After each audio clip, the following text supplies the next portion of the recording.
everyone, and welcome to another episode of Cop Fusion. Today, I'm with Ishan, and he's finally back with us after a really long time.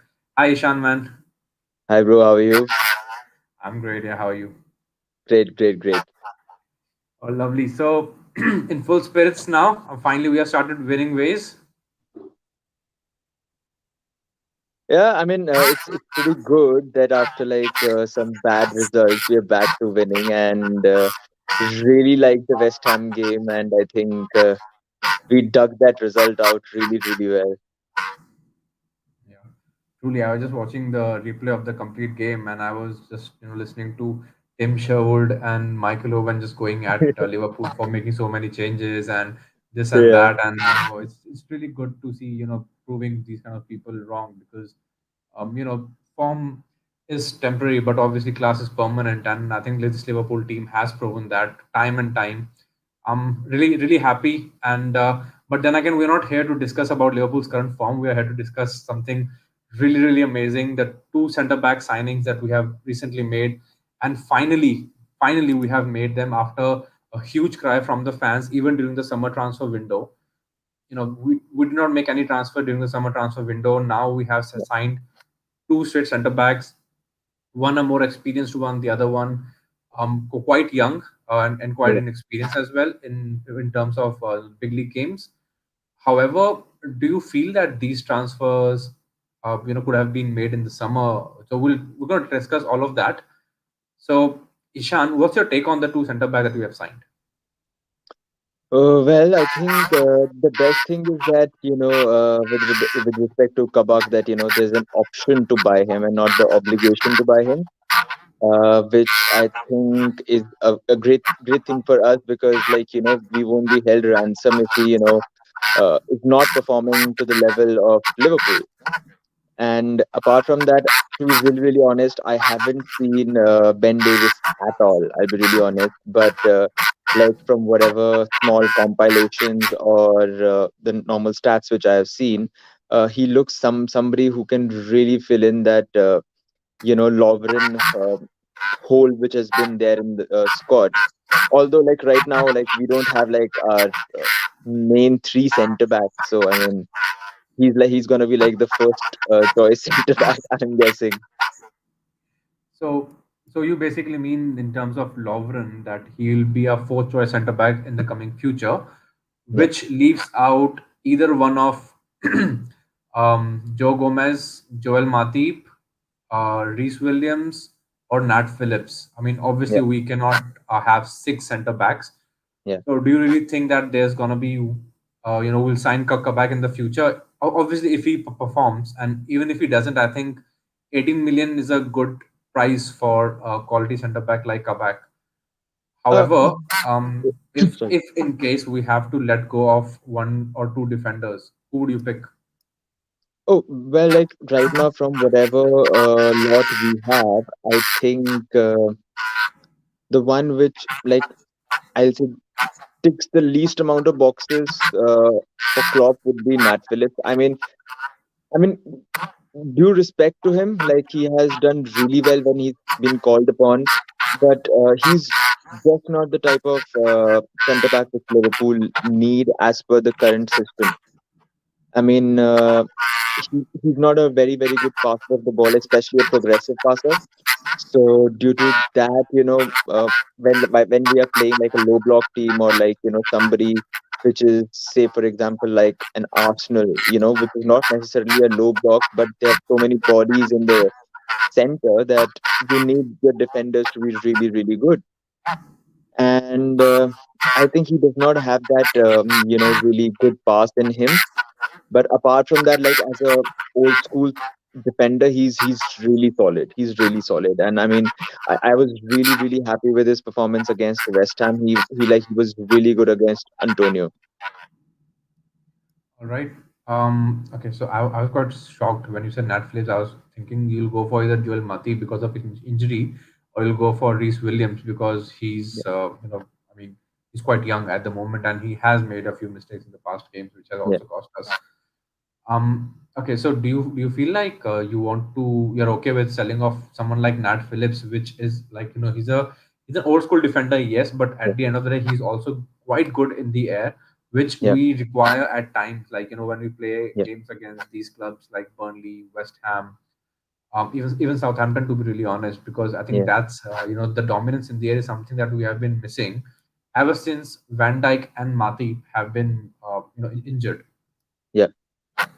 So, I mean, why I'm saying that is because since Davies is in now, and if you look at the stats, like especially for Davis, so Davis has like a good 60 to 65% of aerial win rate, which is extremely good if you factor in the fact that he plays in the championship.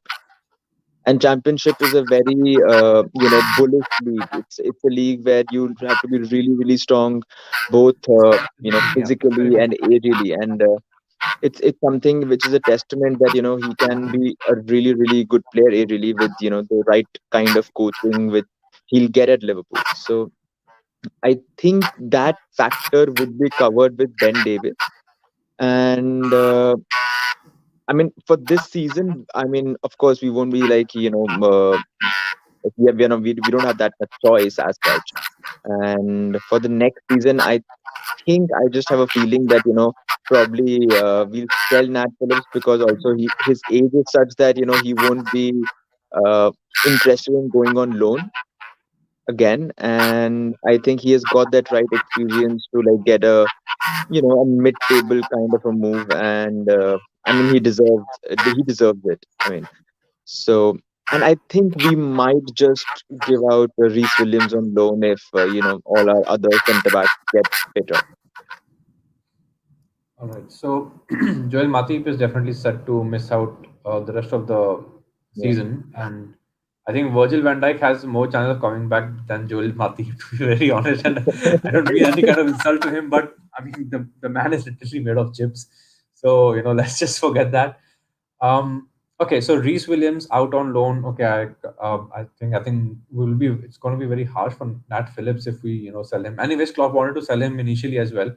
I think it's our good luck that he was still in the team. And I mean, okay, let's see. I think let's see how it goes. What's your thoughts on Joel Matip? And I know everyone who's basically watching right now, we are discussing the current team. Yes, we will, but it's very important right now to understand that the two signings coming in, where will they fit? Because Yeah. that's more important. Because it's not just that we have signed two players, but we know the way we work, we are going to ship out a couple of more players. If not, obviously this window has ended up, but definitely in the summer.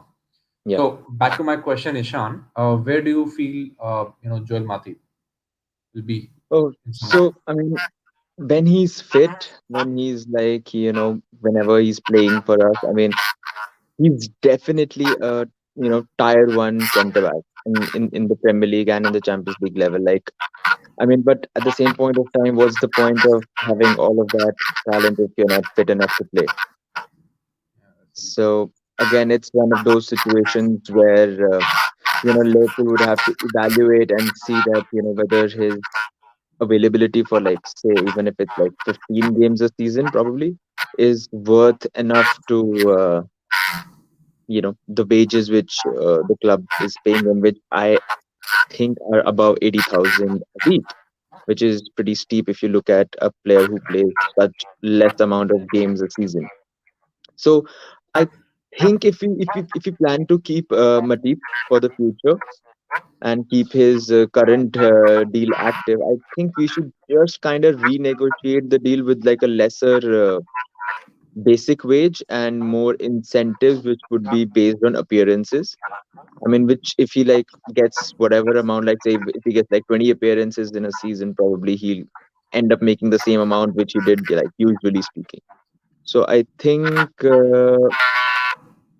probably like we can probably do something like that in order to like avoid like a lot of financial losses as per the wages. That's a really good point, Ishan. He is already his contract. I think Matip's contract is till 2024, and he's already on 100,000 a week wage. So definitely, there's not going to be a four-choice centre back who's being paid 100,000. Yeah, I mean, we were willing to play 100,000 for to keep Raheem Sterling up in yeah, Liverpool. So there's no chance that we are paying an injured center back or any player, fourth Yeah, choice at that too, that amount. So definitely, I'm pretty sure he's off until unless, of course, there's something wrong with our new signings. Hopefully not. yeah, But then again, we'll definitely be missing Joel Matip because of his humor, you call it, his yeah, left way of playing, and I think he has developed as a player as well. So I'm pretty sure, I would absolutely. love to have a conversation about Joel Matip, how he has grown as a player under Klopp in the last 4 years, because from being a frustrated fan of Joel Matip to a huge admirer of Joel Matip and his actings. So it's been a long journey for me as well. So I'm more than happy to have a discussion over it. So Yeah, Ayush Lala says Nat Phillips is playing good doing good. and he will definitely be sold in the summer. Was that Ayush? Was that for Joel Matip or was it for Nat Phillips that he's playing good and he'll be sold? So if if it's for Phillips, I mean it's good that he's playing good. That way is we're gonna get like more money for him in the summer. True. True. Yeah, I hope that works out for either of us, Oh, right? and on Matip and his wages, I just remember that we kept Lovren as fourth choice for a good amount of time, and he was on 120,000. Oh, I'm not gonna make that mistake again. I'm sure. Yeah, I'm sure. I'm sure. But again, like keeping in mind, how fitness is of our players, and we'll also have to see how Van Dijk and Gomez both react to these crucial injuries, because sometimes after an ACL injury, the fitness goes down, and we have seen that with Ox as well, and a lot of players in the past. So I just hope that that does not happen with either of the two, because they are like so crucial to the way Liverpool defends actually. Even attacks for that matter of fact.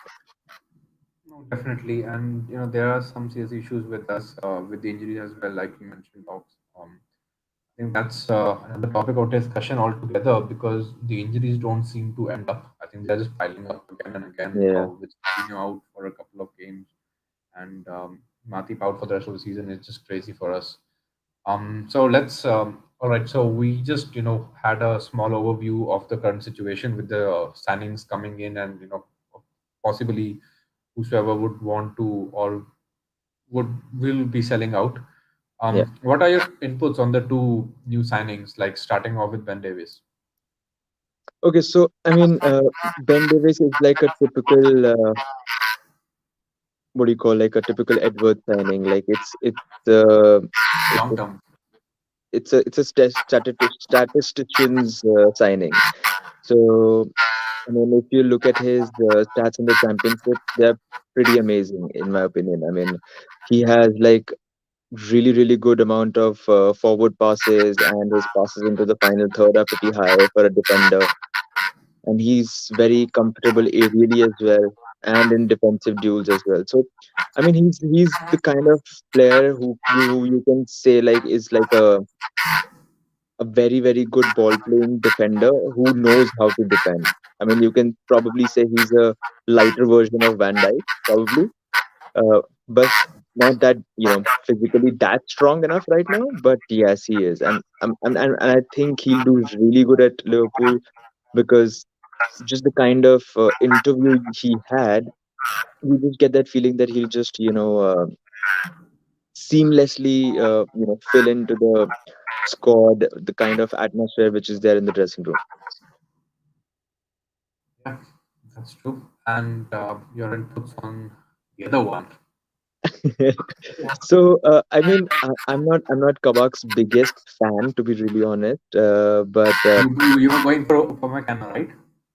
no, I loved Kaleta Kar and Botman. I mean, I think if we would have gotten either one of them, we probably might by the summer. But I mean, we can't be like choosers right now, because I mean, there's just few good centre backs out there who we could have targeted and gotten in the right deal with respect to finances.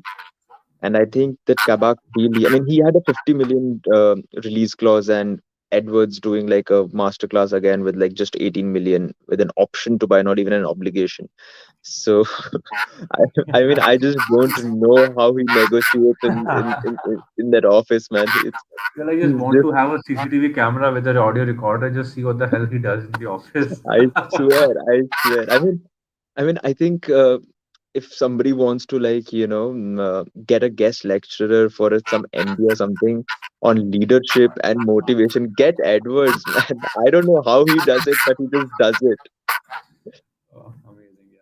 I mean, So yeah, it's with just like absolute shocker. yeah, I mean, and I think with Kabak, the good thing is that he's very young, so it's just that he's gonna get better and better only. I just hope his temper issues do not, you know, trickle into the team, because I mean he has had a rough time at Schalke a bit, and I There was a think it won't. controversy as well. Oh yeah, the spitting controversy. I think it shouldn't be a problem given our history. Like we even like kind of uh, I won't use the word tamed, but like calmed down Keita as well with respect to that. So I think he'll be fine that way. But there's always that 1% chance that he might just let Definitely. loose of himself, because like for us every game is like a Champions League final, and we have to win it. That's the standard which Klopp has set now, and we can't just aim below that. And I Definitely, I I, think I you're right. yeah, and I think the best thing about Kabak is that he's a decent passer, but at the same point of time, he will give you that no nonsense defending. Like if, say for example, the ball has to be cleared to the topmost row of the stadium, he will do that. He will do that. So you can expect that from him. You won't expect a like a cheeky pass like probably Van Dijk and Gomez would do under pressure sometimes. But with Kabak, it's that he might just learn that while he's at Liverpool, but then right now he can definitely be that no nonsense defender which Liverpool actually needs. Oh, and on top of that, he is a monster in the air. Like whether it's attacking or defender, he's a big ass monster. I mean, he doesn't just let balls go away. Yeah. True, I think I agree with your both points there about how we tamed Nabikita, but I think most cases the injuries tamed him more than Liverpool taming him. And yeah, I think about the situation was quite difficult, and I mean, can be manipulated as well. So there's that. So it's not a big deal at the moment. But then again, I think what worries me more, to be very honest, is that the guy is coming from Schalke, who have not been, in a very positive note. So the mindset is quite different, because you are talking about moving from a club that's struggling and struggling for even relegation, and talking about moving into a club who are, UCL champions, who have just won the Premier League as well, Yeah, who are aiming to win another trophy this year, at least one trophy, be it the Premier League or be it the UCL, which both I think hang in the balance, because we have just lost to one Champions League game. So I yeah. think, in that case, so I think we are very well sorted. So do you see that Kabak has the mindset? Has he proven it before that he can change himself or he can adjust? Because he is just coming on the very last day, by the way. So the Yeah, transfer window just finished yesterday. The signing was made yesterday, and we have just signed him. We have a game coming up, and that's Brighton at home, followed yeah, by City game, which is yeah. just after 3 days again at Anfield. So, do you feel that he is the right man right now to just sign him and start him up, just like we did with Van Dijk in January? Okay, so first, talking about the mentality thing, I think if you look at Schalke as a club right now, it's in like turmoil from top to bottom. So I mean, of course, the results weren't great under David Wagner, and he was sacked. And the problem with Schalke was also that they sold one of their really important players, like in McKennie, and then their good players were not performing well. And I mean, it was, you know, it was the worst situation for them.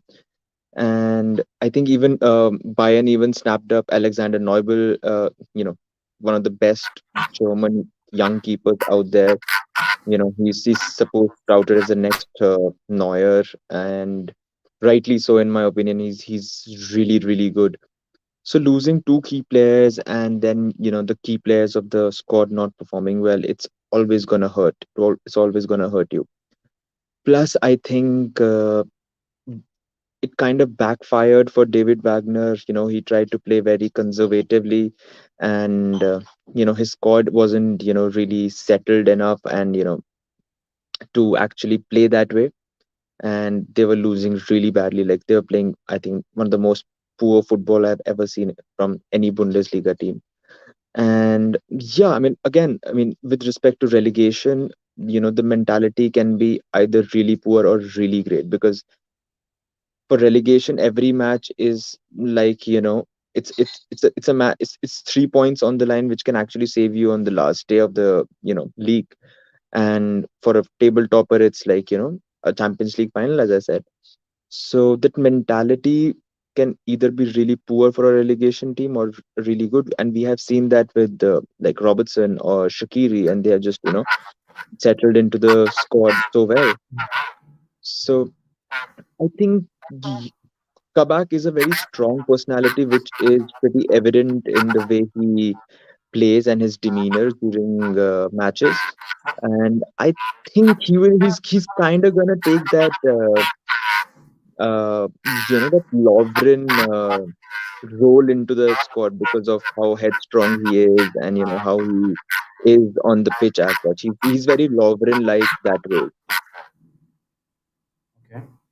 So, okay, I won't go like straight in the future with how will we manage all these center backs, but do you think that signing these two, or at least signing Kabak, is a bit too late in the season and we should have got him in the summer?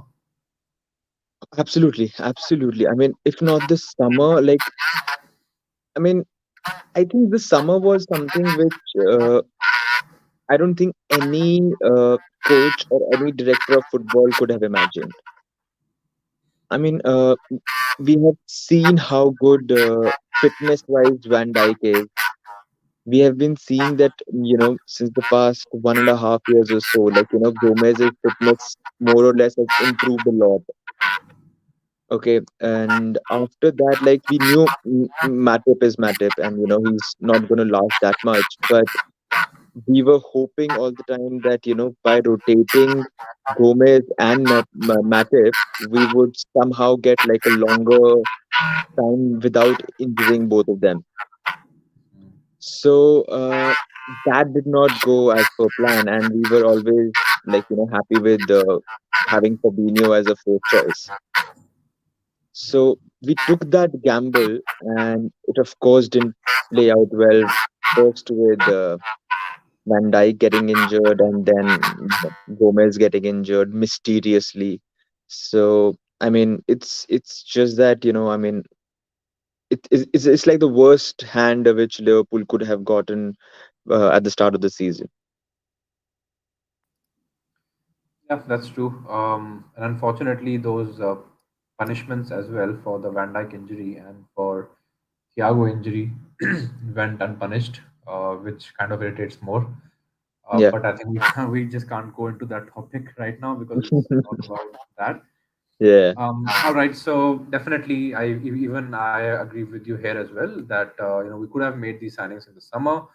We could have avoided those drop points which we had because of lack of center backs, not asking Jordan Henderson to play, because I think we're missing Jordan Henderson and Fabinho in the middle because Yeah. in a lot of games the pass was just not going through for the front three. A lot of people are Yeah. criticizing, we want a front striker, say Mbappe 2021, but that's not how it works. And Yeah. I guess Klopp has already mentioned before that this is not FIFA that you just swap a striker with a striker. That's not how it works. The supply Yeah. has to be there, which Jordan Henderson and Fabinho took care of. Unfortunately, Absolutely. they have been assigned with moved from midfield to the centre back position. So, there's a lot of things that did not work out because the game the plan completely changed for us. Yeah. Even right now, Henderson is playing. So even if after Kabak comes in, see, we have a next game against Brighton at home. They aren't firing at the moment, so I would highly suggest that we can use Kabak as soon as possible. I'm assuming he has been registered from by the Premier League in time. I hope so. So I think we can use Kabak so we can get an idea about how well he can team up with Fabinho, because we know that's who's going to be his partner, right? So unfortunately, Fabinho is not available for the next game, but we can Yeah. still work something out, maybe with Nat Phillips or maybe with Reese Williams, and see how Kabak can lead the back line. That's going to be a Uh, really crucial test for him. yeah, I mean, but first things first, I mean, I think seeing how Liverpool were playing since the start of the season and what were our struggling points, essentially, I think we should have bought whomsoever we wanted at the start of the window. Yeah, I mean, with say the winter window. I mean, yes, if you see, like we lost a lot of winter window, points, summer window. to, like Fulham, Burnley, West Brom, like really, really, games which like Fabinho or Henderson were like playing uh, more advanced. They would have influenced the game more. And Yes, the more these midfielders are playing behind, you know, if you see the heat maps of both our fullbacks and their average positions, it's further back towards our goal, and it's not where we really want them because our fullbacks are our primary playmakers.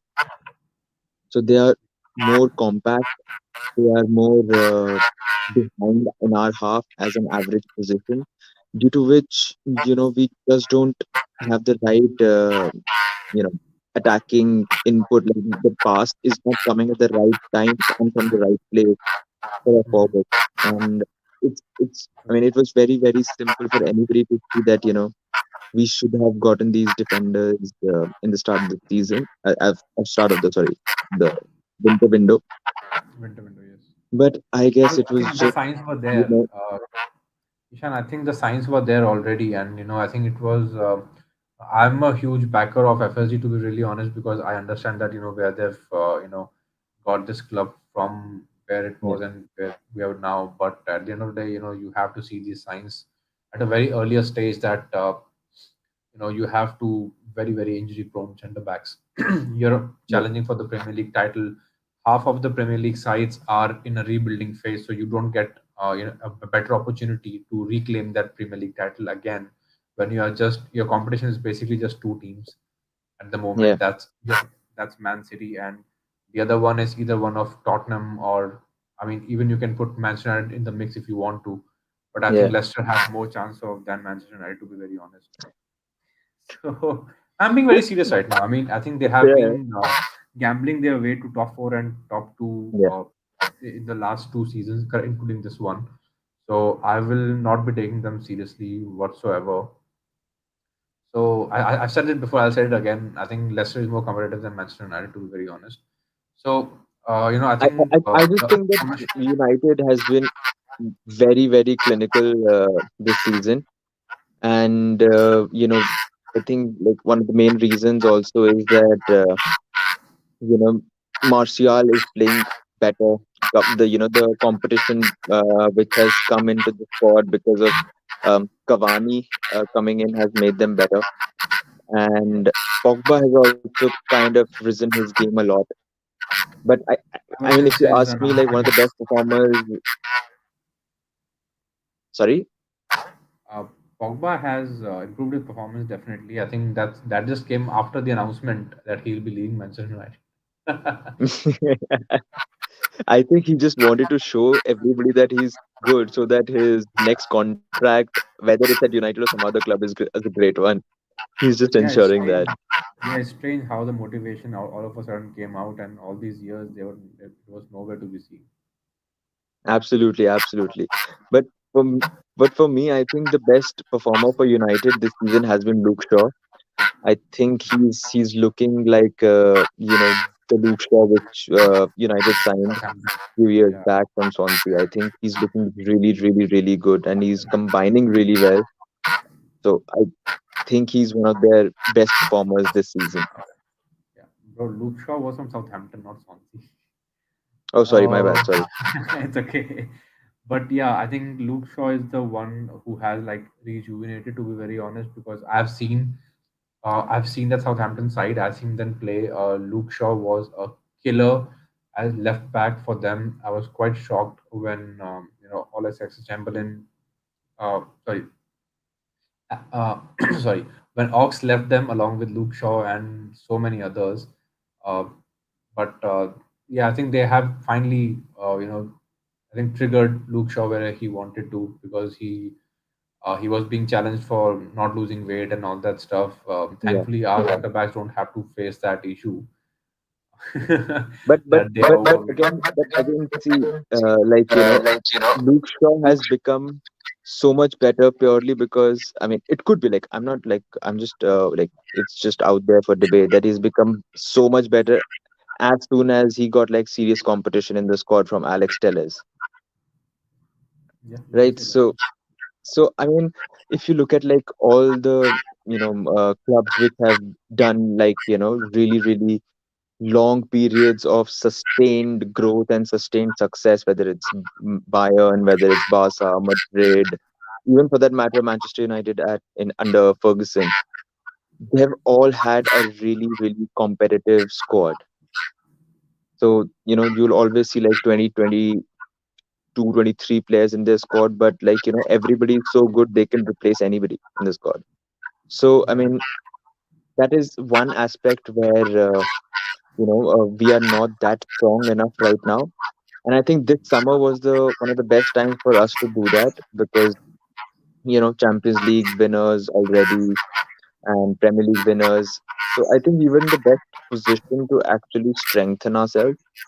But again, like due to the pandemic, I'm sure like the finances weren't right and everything like that. But I Yeah, just sometimes. hope that we find Yeah, so some sometimes I competitiveness wonder. in the summer. Yes, Ishan, sometimes I wonder that what if we did not win the Champions League and Premier League? Will we be bankrupt or something? Because because if we win the Champions League and Premier League, we don't have any kind of money. Obviously, there are wages, there are incurring costs. We obviously can't run a club, so we have no idea about it. But seeing as a layman, it's Yeah, quite difficult to understand that when you see so many other clubs getting promotions, not just the marketing money that they get from the Premier League, but also the endorsement, the advertising money that they get, TV revenue especially. So, yeah, anyways, I think again that's another topic for another day. yeah, And so now we were just talking about FSG before this, yeah. before we jumped into Manchester United. And do you feel that the signings are okay? The signings are late for sure. I think every single fan would agree to it. But have we lost crucial points against teams like Burnley, Southampton, West? Uh, West I Brom. don't know what to take them. No, this is I just don't want to take their name because they're just so like I just hate it when they come back to the Premier League every single time because they are like the bogey team for us. Every single Yeah, time they come in the Premier League, West Brom and Sunderland, I think they really irritate us a lot. yeah. And I I just still, knew I when they still, hired Sam I Allardyce, still I was like, remember. you know what, we're not getting a win out of this game. Do you remember that match against Sunderland? I think it was under Rafa when that beach ball incident happened. Ah, That it's was like that's why I the said right, peak West of Brom and boginess. Sunderland. And the last time I think it was we played Sunderland. It was I think Gus Poyet, I guess. Yeah, When with a 2-2 draw when Coutinho got also injured. yeah, So yeah, I mean these two have just irritated the whole like I mean bogey teams. I mean yeah, Crystal Palace was a bogey team for maybe 3-4 years, but I think that's taken that's gone now I guess. But again, West Brom is still there. It's undisputed basically for us. yeah. Anyway, so do you feel that just because we have had these signings quite late, we have lost crucial points already? Is there a chance for us to get back into the title race, or is it just done that we're just hoping for a top second, maybe one or two? That's it. So to be really, really honest, say for example, like City win their game in hand, it's gonna leave them like 7 points ahead of us. Okay, which is a good lead, but not an unsurmountable lead if you see it. And I think with like good 17 matches or so left in the Premier League, I think we can actually be in the mix of the title title race. I mean, because if you see the results, everybody's losing. Everybody is losing some way or the other. They're losing, because they have to rotate because the matches are so congested. The fitness is so bad, and then I'm sure some of the other Man City player will go out clubbing again and break some rules and then get banned again for 2 weeks or something. So I mean that just runs in the Man City squad. So I just hope that happens again. Hmm. All right. Uh, Meanwhile, I was just checking out Brighton, the upcoming game that we have. Yeah, They have lost around 8 games and they have drawn nine. yeah, So they may not be winning games, but at the end of the day, they know how to take a point out of a game. So that's kind of a yeah, bit concerning as well because a lot of teams have around 10 to, I mean, even 11, 12 losses. But that's kind of a serious concern. And I sincerely hope that we don't lose points against this team as well because we're already late, like I said, in terms of signing up center backs. Even if we, I think, even if we did sign them on 2nd of January when the transfer window started, I think that would have been a good swap. yeah. We could have maybe sold a player whom we wanted. We would have got enough time for that. Unfortunately, it's just not happening at the moment. So we just have to deal with whatever the situation is.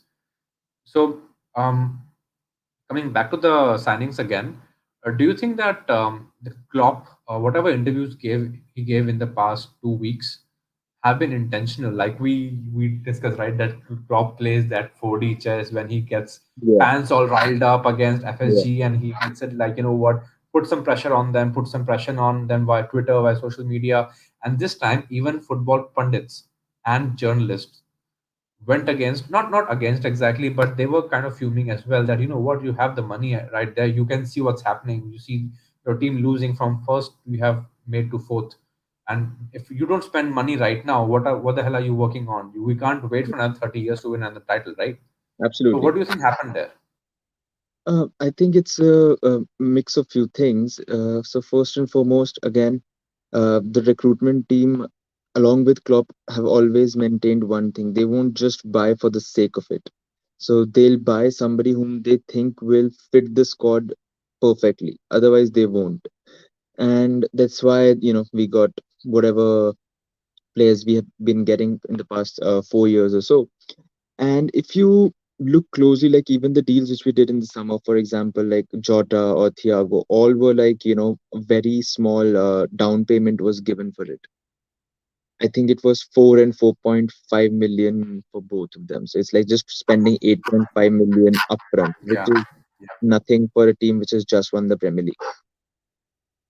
And after that, if you see, like even right now, I think the loan fee of Kabak is just 1 million, and Ben Davis is another 2 or 2.5 million or so.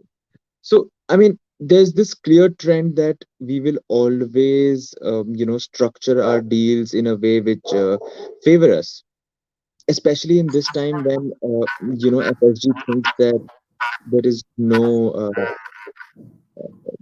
confirmation of how the money or how the revenues are going to increase because the fans are not being let into the stadium, which is a huge loss, both in terms of the team's performances as well as the match day revenue.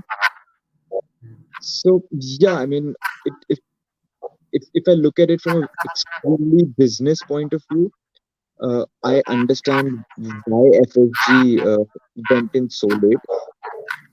And I think it was kind of intentional from Klopp with respect to Matip and Fabinho that he just played their injury out in a way that, FSG just had to buy them.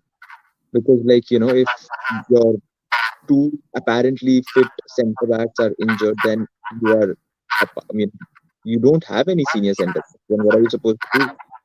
You can't play Nat Phillips and Reece Williams against any Premier League team for that matter of fact. Basically, you two agree that this was some kind of game that Of Klopp was course, playing because totally he has agree. done it Totally before. agree with it. He has done this before, right?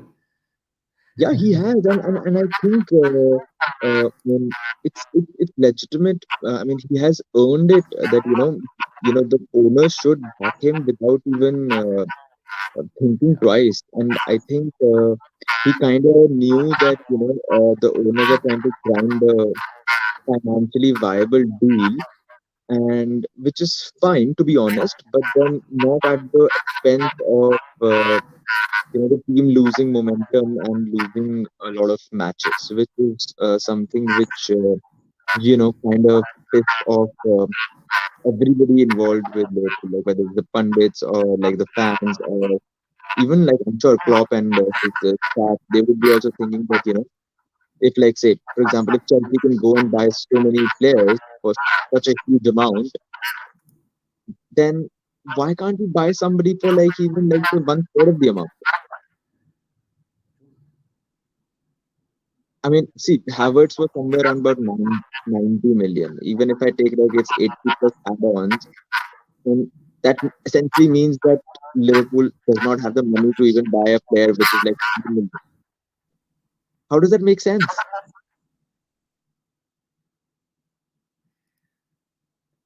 So I think that is something which would have like really urged Klopp somehow or the other because he understands that how big a miss Van Dijk actually is. I mean, even if you take out his skill set, like on the ball, like as a leader in the back line, he's so vocal and he's so good that it's very tough to replace that kind of presence in the team.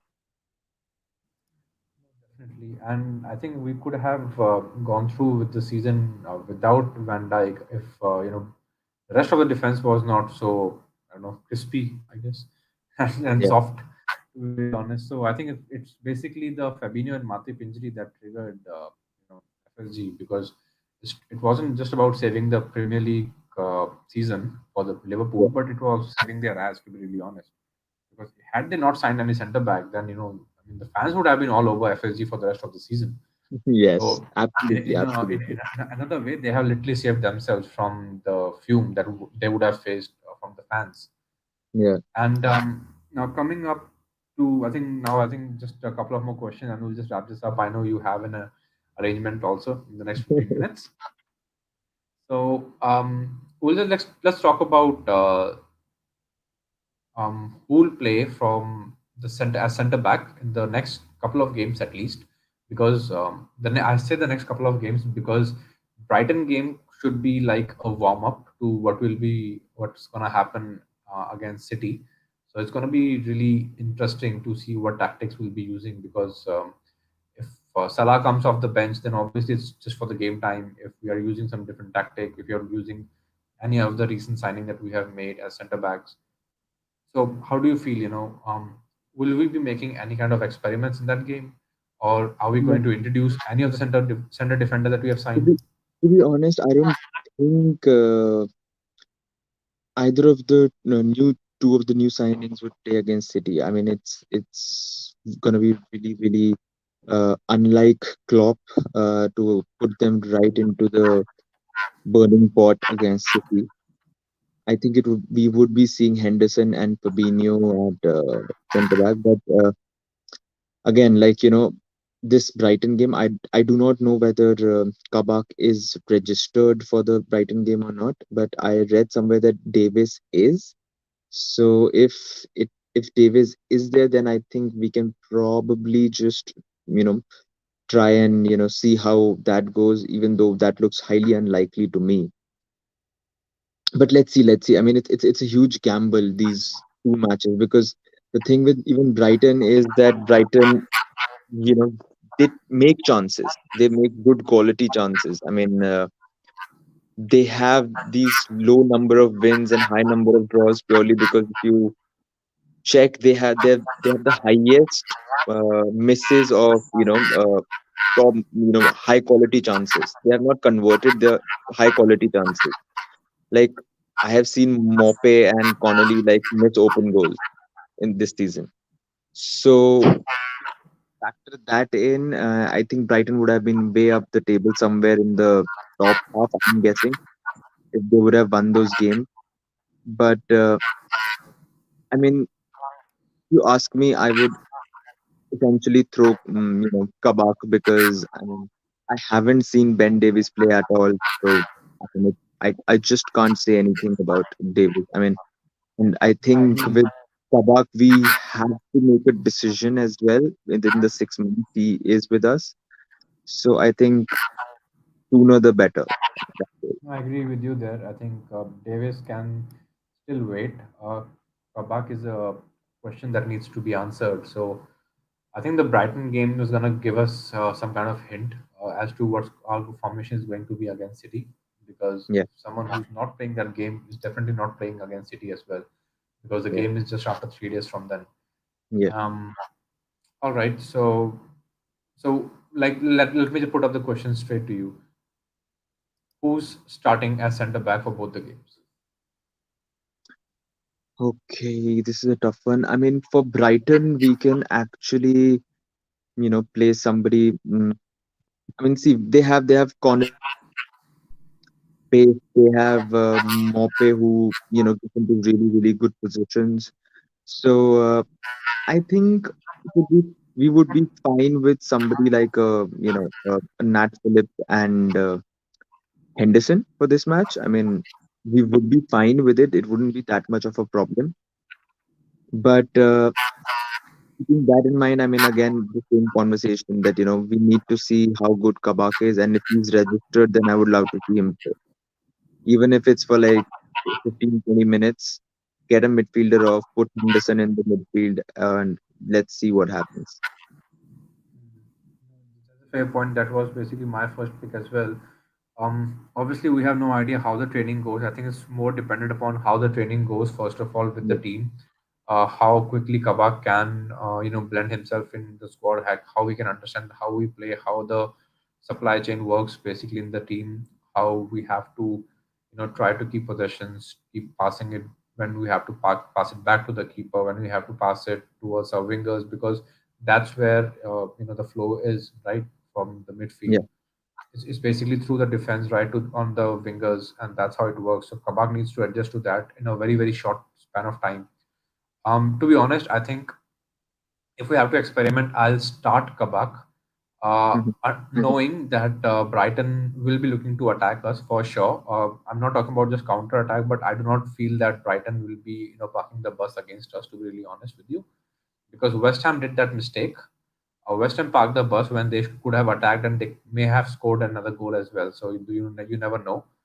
Um, but I do feel like we can start Kabak. We can start him till maybe 45, 50 odd minutes, and we can take him off, because if we put him in a pressure situation, if we're not scoring, if we don't have a goal, or if it's like 1-1 post halftime, and we bring him in, Brighton are gonna go all over him.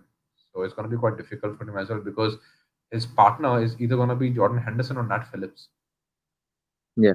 It's going to be quite difficult for him, to maintain the intensity, and it's going to be a lot of pressure, which obviously we'll enjoy, seeing him under pressure and how he responds to it, but not at the Yeah. cost of losing 3 points, obviously, again, right? Yeah, and I think if he is under pressure, say for example, like he starts the game and Brighton score, then it's gonna be like huge amount of pressure on him on his debut, and he's just 20 years old and he has just earned himself a move to like one of the biggest clubs in the world. So I mean, the mental side of it would be really really tough on him. So I mean, I don't know whether he's registered or not, as I said. So I just hope if he Yeah. plays, I mean, he just keeps it simple because, as I said, he's a very, strong character as a person. So that sometimes, makes you do a lot of flamboyant things and things which are not like normal. And we have seen under Klopp that we are consistently following the game plan even in the 90th minute. That you wouldn't see us just, like probably West Ham and other teams do, like, just keep on lumping the ball into the box without any purpose as such. Yeah. Even our That's, crosses are that's like, basically very gambling. well carved out as such, if you see. Yeah. Yeah. I completely agree with you there. Okay, so I think that's a fair point that even if Brighton go first, so that's going to be an issue. Again, we are not quite clear about the decision because it still shows that the Kabak signing is has a Premier League approval pending, which I'm assuming that's going to be about the registration and not anything else, Yeah, because he has been registered on time, the papers have been transferred on time, everything has been done from our yeah, end at least. yeah, Um, okay, so apart from that, I think it's completely depends upon the training session, the kind of training session that these guys have. I think that's a strategy that Klopp will decide. So obviously, again, we are sitting here making our own assumptions, but at the end of it, all mainly depends upon how the trainings go, how they can work things out within themselves. Otherwise, it's going to be Henderson and Nat Phillips starting for sure. yeah, Now coming to uh, the final question. It's going to be a difficult one to see Joel Matip, go or being sold in the next window because obviously he can't run out his contract. It's for 3 more years. It's a really long time to have a 29-year-old in your squad when you can cash out on him when he is playing world-class football. yeah, Unfortunately, he is being injured for a really long time.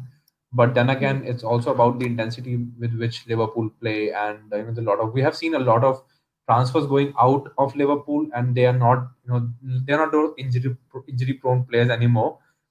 For some reason, maybe it's the intensity, maybe it's like the high intensity training that we guys do, yeah. maybe it's the weather. You never know. I don't know what can be the physicality of the game as well. Really.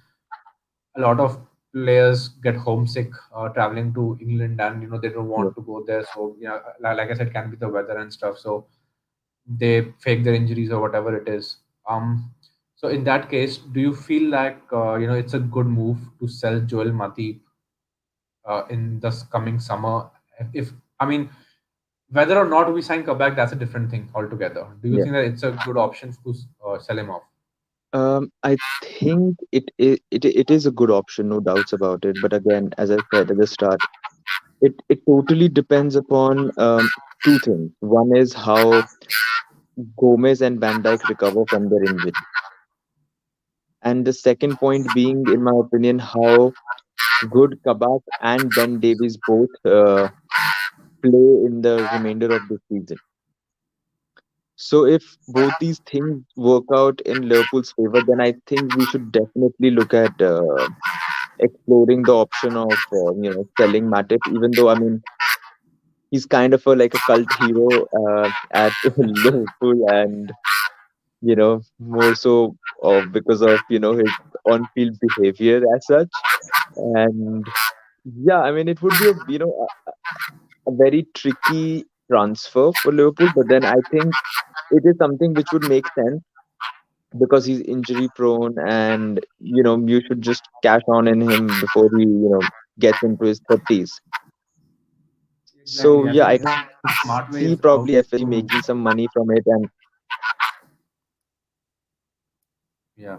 No, I agree with you there. I think it's more important to take the smart call rather than the emotional call because we sold off. I mean, Lucas even left the club. We also, Daniel Sturridge also left, along with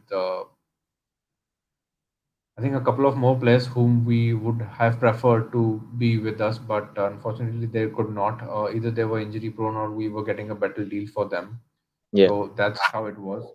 I think so. In that case, I guess that this is going to be a good sellout because he's 29 years old. Even if we can manage 20, 25, not 20, I think it's going to be sold more for more, 25 million. Then I think we should not hesitate because signing a young player like Kabak for 18 million is a really, really good deal.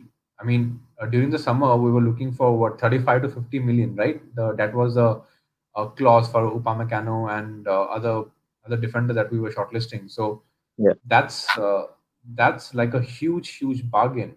I mean, you're selling off a 29-year-old injury prone defender for say 25, 28 million, whatever, and you are getting a 20 to 20 odd years old for say 18 million. yeah, Just okay, fine, just include the loan money as well. So say 19, 20 million. I yeah, think that's a really good deal, and it's long term deal as well for us because a lot of our defenders are young. Reese Williams, Nat Phillips is still young, yes, definitely. yeah, Van Dyke is in his prime, definitely, but he still has a lot of years left in him. So has Joe Gomez. yeah, So our center back problem is basically going to be sorted for the future, to be very honest with you. yeah. Assuming Kabak does not have any injury issues. Let's keep our fingers crossed on that one. Yeah, true. And I So I guess, honestly feel that, we should actually revisit, and I think that's why we have an option to buy, not an obligation to buy for Kabak. That I think we might revisit Kaletakar or probably Botman in the summer, because stylistically speaking, they are the closest to Van Dijk. what about Kunde? Oh man, I really like Kunde, but I don't know. There's something about him which I think it's probably, I mean, his the asking price of Sevilla, and I know that we all of us know that Sevilla does not sell cheap. They won't sell cheap. So I think even when City were rumored to be interested in him, the asking cost was somewhere around about 60 million. Yeah, but that was because City were interested in him. Obviously, they are gonna buy a player who's at least 50 million just for the sake of it. I mean, that's how they work. At the end of the day, see, they are anyways being managed by an ex Barcelona team management basically. So I mean, we all know how Barcelona was managed before and how Barcelona are managed right now. So Yeah, they're obviously going to overspend on whatever is possible. They almost spent 100 million on Riyad Mahrez, and they still ended up spending 60 million on him. And look at him right now. So um, I think there's a huge difference when Ed Woodward, sorry, not Ed Woodward. Oh God, that's insulting. That is so insulting. I'm so sorry, man. Michael Edwards steps in yeah. uh, rather than, and okay, I can take Ed Woodward name as well. Michael Edwards, Ed Woodward, and what's the name of the guy again at Man City? I Tito think uh, no, that's Tiki Bergisian. Tiki, yes. Oh, that's a Yeah, huge crazy name. Yeah. yeah, Anyways, Tiki Bergisian. Yeah, anyways, yeah. So there's a huge difference there, right? So we have signed players before. I mean, you remember Thomas Lemar? We bid around 90 million for him. Then 90 Arsenal, million to Atletico. yeah, and we just Arsenal and us just let that go. And the very next season, I mean, he was just up for like what 30, 35, I guess. So that's how it Yeah, I was. mean, yeah, it was a really bad transfer overall for Lamar, purely because I think he just did not settle into the squad at all. Yeah, exactly. But like, to be fair to Lamar, he's playing good now. So this season is still very better. Yeah, hopefully things work out for him as well and for us too. But then again, that was basically one example when we have dodged a bullet and we have, our patients have basically paid for us because in the summer when they were demanding that amount of money, I'm pretty sure 1 year down the line, the demand is not going to be the same for obvious reasons because the contract is not that longer anyways, right? Yeah. So I So mean, in case the Kabak doesn't work for us, I think we still have a couple of options that we can explore later on as well. Again, Virgil van Dijk, Joel Matip coming back. What's the update on Joe Gomez? I've not heard anything about him for like a really long time now. so I think like a couple of weeks back we saw him back in the gym, which is a really good sign. But again, like, there were pictures of his knee doing the rounds, and it didn't look good. And I mean, just from like seeing what these kind of injuries do to players. I mean, one thing which is going to be and which I'm pretty sure about is that Joe Gomez won't have the same speed. That's for sure. He won't have the same speed, electric speed of recovery which he had. So I don't know whether how much loss of pace he'll have, and how that will affect our team dynamics while defending, because Liverpool rely a lot on his recovery pace. Yeah, that's true. That's true. We highly rely on our centre backs with pace because that's what we want here. Van Dijk and Joe Gomez did offer that. Even Joel Matip did. Especially when you come up against people like Gabriel Jesus, you come up with Sergio Aguero or Adama Traore. You want that pace, or even Patrick Bamford, to be honest, because these young strikers who have just come up in the Premier League, they are quite full of speed, and you just can't risk it. I think that's one of the reasons that Klopp didn't want Nat Phillips in the squad as well, because he is not Yeah, that pacey and he is kind of yeah, vulnerable in that position for them. yeah. Yeah, And I and guess I also guess because, that's like, the case. if you see, like, even the mid-table clubs and the teams in the relegation zone, you'll see that they just park the bus against Liverpool, and they rely on one of the pacey forwards to just zip down on one of the counters which they have. And in order to avoid that, we need somebody who has that amount of recovery pace. Yeah. Okay, I'm not gonna change this discussion to a depressing mode, unfortunately, because uh, I see. I'm sure Ben Davis and I was going to say Ben White. I'm sure that Ben Davis and Kaba can offer what we haven't missing for a really long time. I think, which is a player who's not injury prone, a player who is quite pacey and who can stick in, and most importantly, who can offer Virgil van Dijk some off game time, so that we don't have to play him every single game, especially in the cup Yeah. competitions and other useless Carabao Cup and other competitions. So I think Hmm. this is a kind of a blessing in disguise, to be really honest. Something FSG needs something to wake them up, and I think this has woke them up for real good. Yeah. Whatever Yeah. happens in the summer window, we'll see. Obviously, we have no control over it, but definitely, there are a few signings who will be going off, shipped off. Maybe we'll sell Gujic as well. Maybe we'll sell Origi and Joel Matip. Let's see how it works out. Shaqiri may stay. He's been starting for the past 3 games, so it's really good. I feel good Yeah. for him. So, Same. all Same. right then, Ishan, would you like to conclude this debate? And do you need to say anything else? Not really, but I just want to conclude with this thing that I think this is like one of the most weird yet intriguing times to support Liverpool, because we are kinda at the top, but due to these injuries and due to the pandemic, we have been like hit really bad. Uh, but I just want people to, like, the fans to be like, be with the team and not like really be pissed off at them or the management, for that matter of fact. Because the situation is such in the whole world right now. So I mean, I totally understand why FCC did what they did from a very, very business point of view speaking. But yeah, I mean, I just want everybody to be like, make sure that you are as loud as possible and be as unbearable as ever. Definitely, that's really really good and positive note. I'm really happy you Yeah, said that. It kind of took out the negativity in me as well yeah, for a while there, because I've been criticizing FSG for a long time, as in the past 2 days, because of the injury. So I was kind of very very pissed off because we didn't sign anyone in the summer. We didn't sign yeah, anyone, when the window started in January, because I was expecting a couple of signings, to be very honest with you.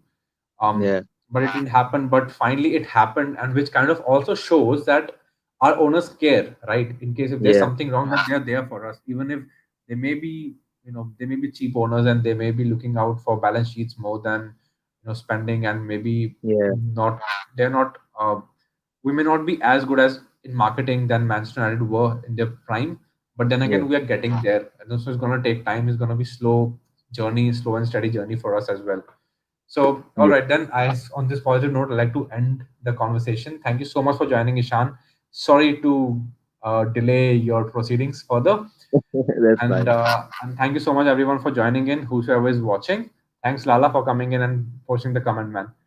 All right. See you guys. I sincerely hope that we win the rest of the games and we can come back with Ishan and on a higher happy note. And we Absolutely. come back with another trophy this year. For Bye sure, bye. for sure.